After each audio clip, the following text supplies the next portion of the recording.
Hi, I'm Caden, here with my brother, Cal, and you're watching Eating W's. eat the W. That's a W. Let's eat one. Let's eat one. That's a W.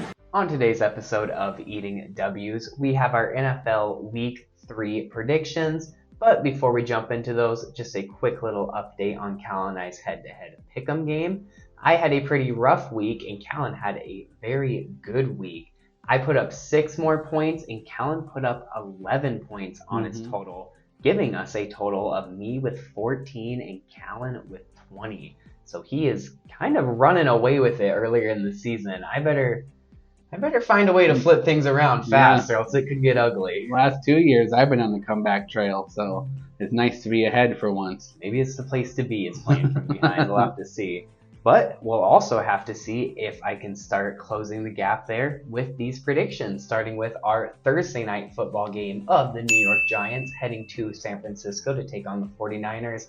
Cal and I agree here in one of the more obvious games of the week. We both have the 49ers. It's very likely Saquon Barkley doesn't play for this game. In fact, I'm pretty sure he was already ruled out with it being a Thursday night game. And then even with Saquon, I don't think they had much of a chance going to San Francisco to take on the Niners.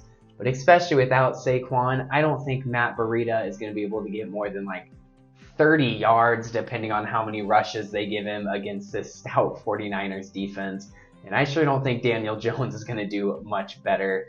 Giants almost lost to the Cardinals last week, and luckily the Cardinals are a struggling enough team that they could kind of get their crap together at halftime and go on the comeback trail.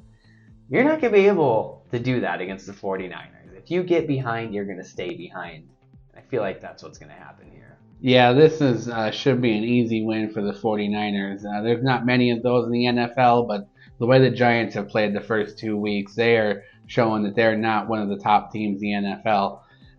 That 49ers defense is just darn near unstoppable. They lead the league in points per game allowed, so that's going to be hard for the Giants to come around with points. And that 49ers offense, led by Brock Purdy of all people, is showing that it can actually go downfield and score points. With the high scoring or high points that they put up against the Pittsburgh defense, which just shows that they're still very potent and very possible to score a lot of points against the Giants this Thursday.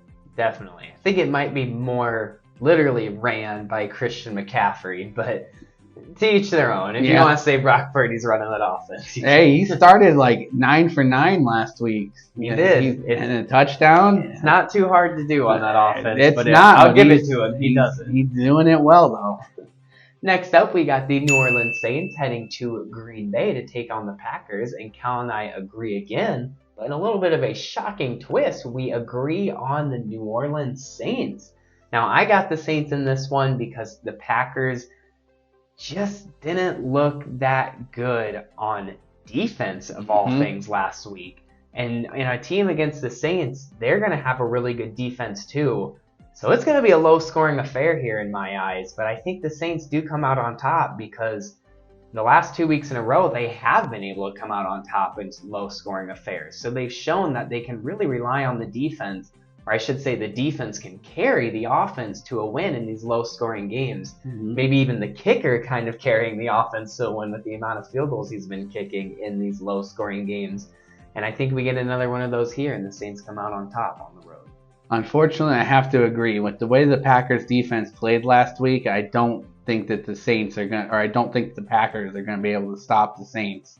Luckily for us, Jamal Williams and Alvin Kamara will both be out, which could help us in the Packers' favor. But I still think that Derek Carr-led offense is just going to be too much for the Green Bay defense. Our safeties are not that good, and that's going to get exposed by a real veteran leader quarterback. And our running game is going to get gashed again by whoever runs the ball because we just cannot seem to get that settled. Just throw in whoever you want at running back. They'll drop 200. Hey, that's the way it went. Last week, they were Bijan Robinson and Tyler Algier. They both had nearly 100 yards on the ground. And I think they had at least 100 yards combined total. So I really think that the Packers defense is just going to let us down again. And until it is able to get their stuff together and show that they're able to stop someone, it's just the same thing's going to keep happening. I do think that the offense will keep us in it. I think it's going to be another one of those growing pains games where I think that it's going to look like we're going to be in it and going to win, but I'm afraid the Saints are just going to pull away at the end, and it's just going to be too much for Green Bay to overcome. It'll be interesting to see if that Saints offense can get it together, because they've also been kind of a disappointment yet this far this season. Now moving on to our Vikings game, and now in this one, the game of the week here, we have the Los Angeles Chargers heading to Minnesota to take on the Vikings. We agree again, and less surprisingly this time, it is on the Minnesota Vikings. Now, I love to say it because it's so true. The Chargers and the Vikings are the same team in two different conferences. Just complete overhyped, consistent heartbreak year in and year out. They are just one and the same, to say the least. So I love when we get to see the Chargers versus the Vikings. Last time we saw this matchup, if I'm not mistaken, was just last year, if not 2 years ago. But it was in Los Angeles, and the Vikings were able to pick up a win there. Two 0-2 teams clash here, and I think that the Vikings are able to pick up a win again, this time in Minneapolis. The reason I think it, in the big one here, is I think we're finally able to cut down on turnovers. Maybe I'm wrong. Maybe we put up another game with 3, 4, 5 turnovers. God, I hope not. I don't know if I can deal with another game with 3+ turnovers. But I really do think that that is a huge focus in practice this week. I think we cut down on them, and we have a couple less explosive plays because of that, because we're playing a little safer football, but we still come out on top in a close game. Yeah, I think that, this is going to go to whoever the home team is, and this is the Vikings home game. And I think it's going to be tough for the Chargers to go into Minneapolis and win this one. Like you said, both teams kind of are snake bitten. They kind of have that black cloud that follows them around. They're both 0-2, so this is damn near an elimination game because it's hard to come back and make the playoffs when you're 0-3. But I think that the Vikings are able to pull this one off in what's going to be another one-score game that I think that will be another heartbreaker for the Chargers. Elimination in week 2. Oof, that's a rough one. Moving on, we got an AFC South divisional matchup here with the Houston Texans heading to Jacksonville to take on the Jaguars. And we finally disagree in this episode. Callan has the Jaguars, and I have the Texans marked as my upset. The Jaguars just have not looked promising so far. Last year, they did a very similar thing where they got off to an extremely slow start in the first 4 or 5 weeks of the season. And I think that the Texans are able to take advantage of that. CJ Stroud, even though he's 0-2 right now, if you look at his stats, he's like a top of the league quarterback right now. Granted, that's because they've been down by so much that they've had to pass a lot. But usually when you see rookie quarterbacks have to pass a lot, you start seeing mistakes, you start seeing some interceptions here and there. But he's only got 1 interception stacked with, I want to say, 4, 5, maybe even 6 touchdowns and a lot of yards right now. So if he can get in a game where he's just actually close and not running for his life and playing from behind the whole game, I think that he's got a really good chance to pick up a win. So why not have it be in a divisional shocker here in week 3? Yeah, it definitely could be. Those divisional games are always tough. No matter who you're playing and what your record is, they always want to win a divisional game. But I think the Jaguars are able to get it together this week. They were held without a touchdown last week, and I think that's just too surprising for that to happen again. I see the Jacksonville Jaguars getting it together and scoring a lot of points on the Texans, and possibly even it's being a shootout between CJ Stroud and Trevor Lawrence. As CJ Stroud has become one of the top passers in the NFL, even though I feel like the game moves a little too fast for him, it seems at times.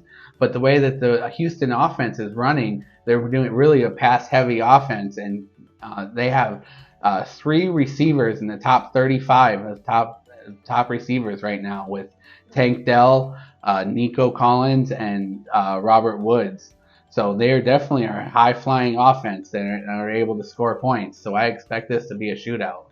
I didn't know that. Yeah. You got two big-time rookies on the offense and defense with Stroud and Will Anderson Jr. We'll see when it starts to really click for one, if not both of those guys here coming up soon. Now we will jump through all the primetime games. There's again 3 primetime games this week with 2 Monday Night Football games. Same setup as last time with the 6:15 and 7:15 start. But starting with the Sunday Night Football game, we have an AFC matchup with the Pittsburgh Steelers heading to Las Vegas to take on the Raiders. And we agree again, we both have the Steelers in this one. It really looked like they were finally starting to put it together a little bit in that game against the Browns last week on Monday Night Football. George Pickens, the Pickett to Pickens connection has really started to show. Najee Harris showed a couple of flashes, but more than anything, Jaylen Warren was kind of the running back to steal the show against the Browns. So it'll be interesting to see how that dynamic continues to play out. But all in all, I just don't like the way the Raiders have been playing. Josh Jacobs has been almost silent this year, especially comparatively to the huge year he had last year. So until Josh Jacobs can really start picking it up, I don't trust Jimmy G to run that offense without an elite running back. So I'm going to keep picking their opponent until they can. Yeah, and one thing that I think is going to stick out here is the Pittsburgh defense, which I talked about last episode, and how they had such a big victory on Monday night. Now they're going to go to Sunday night and probably have another big victory with T.J. Watt leading the way on defense. I expect another big defensive performance from the Steelers. They got the corners to cover those wide receivers with Joey Porter Jr. really coming to his own and really showing that he belongs in the NFL. And I think that Pittsburgh Steelers defense is able to shut down the Raiders. Man, I wish the Vikings would have jumped up and got Joey Porter Jr. Almost. It would have taken a lot, but man, it would have made me so happy. Now, with our first of 2 Monday Night Football games, we have an NFC matchup this time with the Philadelphia Eagles heading down to Tampa Bay to take on the Buccaneers. We disagree again. I have the Eagles in this one. Callan has the Buccaneers as his upset. Now, the Eagles have been playing rough the first 2 weeks. They are 2-0 right now, but a very undeserving 2-0 if you ask me. I think they're going to really start to pick that up going against a team who's a much more deserving 2-0, which is really ironic to say it feels like they should be flipped when you're talking about the Eagles and the Bucs right there if you look at those rosters. But I think the Eagles really start to realize that. Let that soak in. Think about it all week in practice and come out firing on Monday Night Football and take out the Bucs. Yeah, and I think that the Bucs will actually come out and win this one in an upset because Vita Vea is going to be able to stop that Philadelphia Eagles running game. That is a big mama jama in the middle there, and he is able to eat up blocks, and he is quite the run stuffer. And I think that he's going to show up and show out on Monday night. And one thing is they're going to make Jalen Hurts try to beat him through the air, and that has not been working this year. As the Eagles are 29th in pass yards per game this year in the NFL, and that is not very good considering it does not match their running game, which is one of the tops in the NFL. So it's going to be interesting to see if the passing game is able to beat the Buccaneers. And the way that Baker Mayfield has had a connection with Godwin and Evans, I don't think that they're going to be able to stop the Buccaneers, and I think that the Bucs get a surprise victory in Tampa Bay on Monday. That's a good point. I mean, the Eagles aren't going to be able to put up 200 rushing yards like they did against the Vikings last week. They're facing a much better run-stopping defense here. So, like Callan said, it's all going to come down to the pass. Then now, finally, we have an NFC versus AFC matchup with our second Monday Night Football game of the Los Angeles Rams heading to Cincinnati to take on the Bengals. And we end by disagreeing. Callan has the Rams. I have the Bengals in this one. Kind of similar situation to the Eagles, but this time with an 0-2 team. I think the Bengals have been very disappointing so far. I think they're going to get their crap together. They're going to really let it soak in all week and realize that they need to step up or else it might get really bad really fast there with how good a lot of those teams in the AFC are right now. Joe Burrow re-aggravated that calf injury, so that makes me a little nervous, but I think some quiet wide receivers like Jamar Chase and T. Higgins, who stepped up a little more last week, really kind of lift him up, put them over his shoulders, and carry him through. I think that they're really going to help out on this short game, not force Burrow to have to push it downfield, but instead be able to throw it 5-10 yards downfield and let his receivers pick up those yards after catch. It's going to be a close one, that's for sure, and I could really see this one falling either way, so I had to give it to the home team, the Bengals. Yeah, I definitely think the Bengals could come out on top here, but from what I've heard, Burrow is likely not going to play. Ooh. And he might even go on injured reserve to rest that calf. That's what the early reports are coming out of Cincinnati that I've heard this week. So it will be interesting to see if they do put him on IR, but they have not ruled him out yet, I will say, as of today, which is Tuesday. But it'll be interesting to see if he plays. And I picked the Rams based on that he's not going to play. And because of that, I don't think that the Bengals offense is able to get rolling. They're going to have John Browning throwing the ball, who has never attempted an NFL pass. He's a XFL guy. That sounds about right. I think so. So it'll be interesting to see how he plays.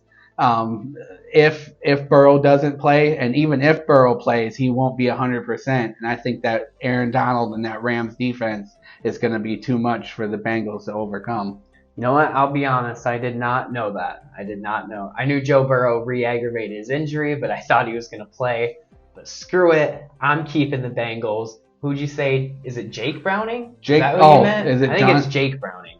John Browning. Jay Browning is what we're going to call him for now. We'll just abbreviate it. He's going to come out. He's going to play the game of his life and somehow beat the Rams as the backup. I'm calling it. You heard it here first. He's got the weapons to do it. T. Higgins, Jamar Chase, Joe Mixon. There's weapons around him to do it.